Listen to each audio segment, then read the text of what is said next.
Zdravo! Ti gledaš Sobicu bez puškica, a u današnjoj lekciji radimo književne rodove. I sad ono što se često meša jesu književni rodovi i književne vrste. Pa hajdemo da napravimo razliku. Književni rodovi su kao neke književne porodice, eto tako nekako zamisli, i postoje 3 književna roda. To obavezno zapamti.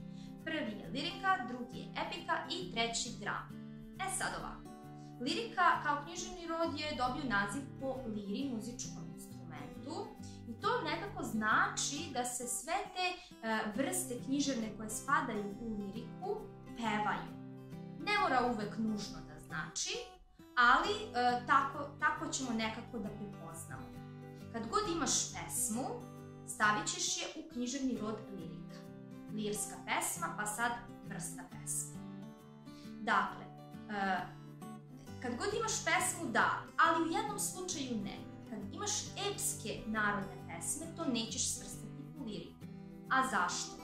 Zato što su epske narodne pesme takve da imaju narativnu strukturu. Šta to znači? To znači da mogu na neki način da se prepričaju. To takođe znači da one imaju neku radnju, da govore o nekom junaštvu, da govore o nekim junacima. A u lirici toga ipak nema. Teško da možemo da prepričamo neku lirsku pesmu. Takođe, lirske pesme su vrlo subjektivne, pisane su iz neke lične perspektive. Epske pesme nisu, one su pisane iz objektivne perspektive. I takođe imaš neki događaj, kao što sam rekla, koji može da se prepriča. Takođe, šta još spada u epiku? Svaki prozni tekst koji opet ima neku radnju, opet ima nekog pripovedača koji o nečemu priča, spada u epiku. Dakle, i priča, i novela, i pripovetka, i roman, i tako dalje. Svaka od tih književnih vrsta spada u epiku kao književni rod. Na kraju imamo dramu.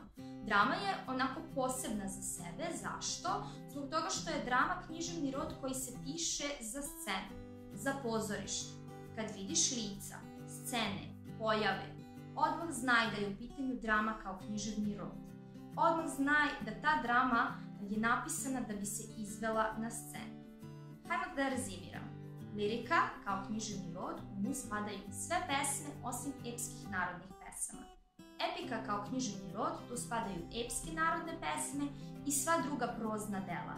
I drama, kao književni rod, tu spadaju sva dela koja su pisana za scenu, za pozorište. Ja se nadam da je ovaj video bio koristan, a mi se vidimo u sledećem. Pozdrav!